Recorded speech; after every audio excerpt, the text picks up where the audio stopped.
You asked and I'm providing.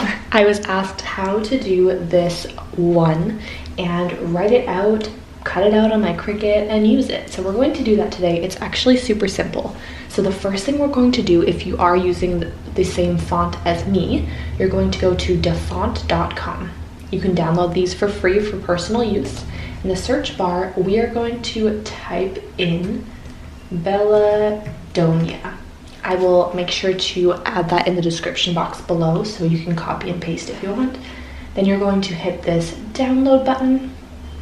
And then when you have it downloaded, you need to open up your downloads folder, whichever it is on your computer, and then you'll have to hit install. So you have to right click on it, usually depending what computer you have, scroll down, hit install, and then you can exit off of CRICUT Design Space and go back in.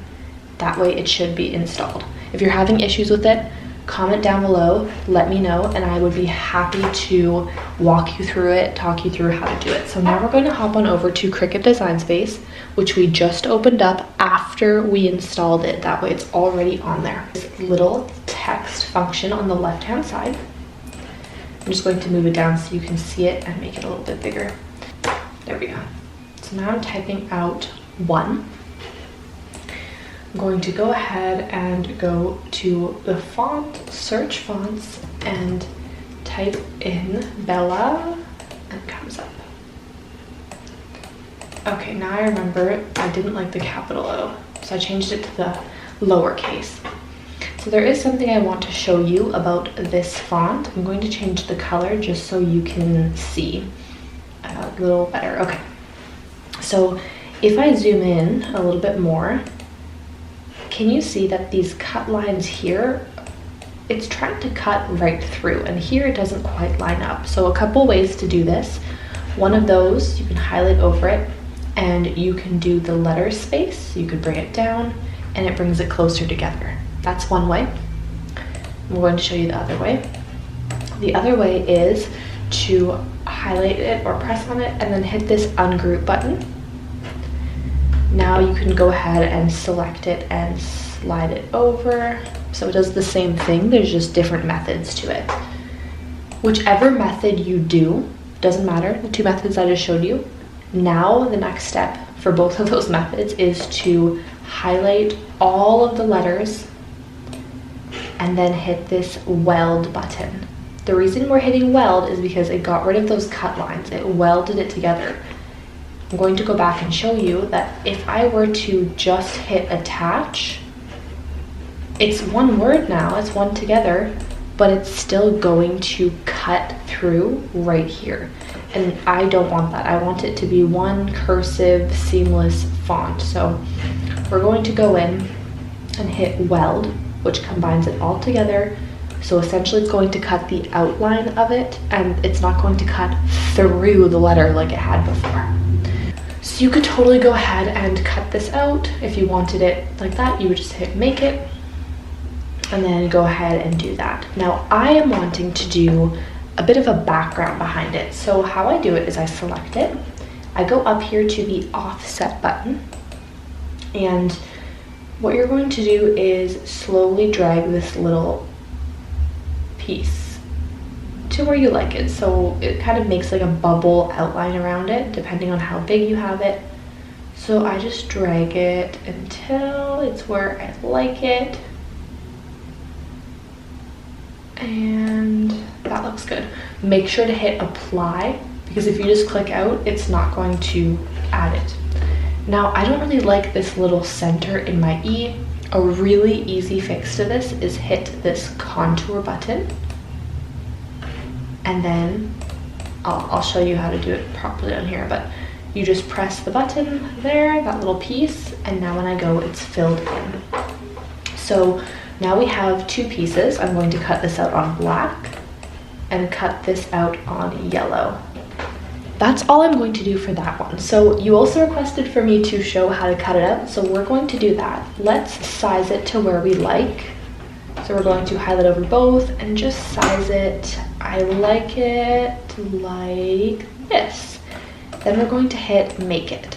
So because I selected two different colors, it's going to cut out on two separate mats. I can hit continue. And then I'm going to let it find my Bluetooth Cricut Explore, and I'll be able to select my material. You could do that directly on your Cricut machine if it gives you the option with the dial, or on Cricut Design Space as well. I'm just using my Cricut machine dial to do it, so we're going to go ahead. Now we're going to hop on over to the Cricut machine and I'm going to show you how to cut it out. I've chosen both colors, so I'm going to go in with the black one first. So we're going to go ahead, cut that out. It's set to vinyl, we're good, and go. And then after that, I'm going to cut out this one. So this one is done. Okay. Awesome. The yellow is going in.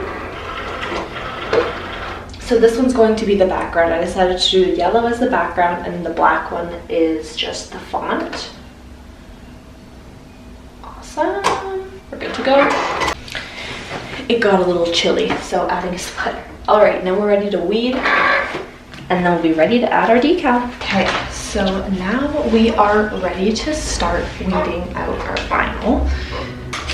This one's super easy to weed, just pulls right up if you have it on the proper settings. If you are having troubles with weeding your vinyl, I have a video coming out tomorrow showing you tips and tricks to make weeding vinyl a lot easier.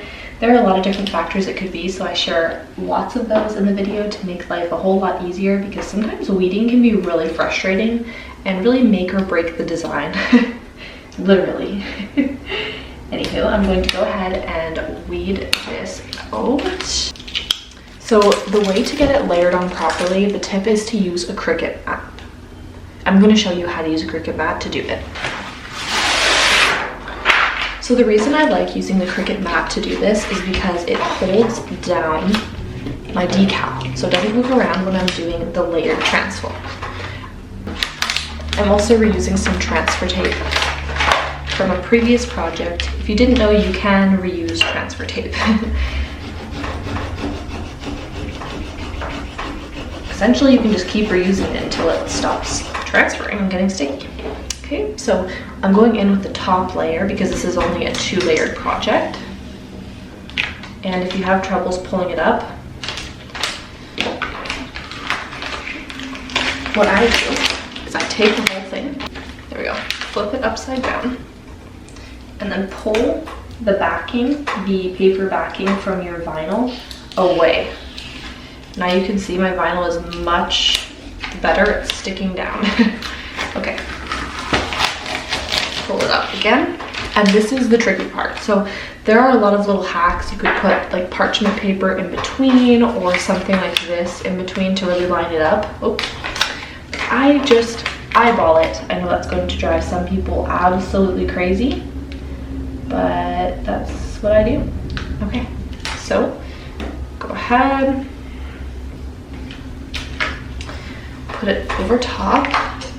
I make sure to use my fingers to push it down, and then I go in with my tool like this. Now when I lift this up, both layers are together, and I can go ahead and add it to whatever I'm adding it to. So I don't actually know what I'm going to be adding it to quite yet. I haven't decided, but that's how you do the decal. Make sure you subscribe for tons of Cricut tutorials, tips, and just all things Cricut. Thank you so much for joining me today, and I will see you next time. Bye for now, crafters.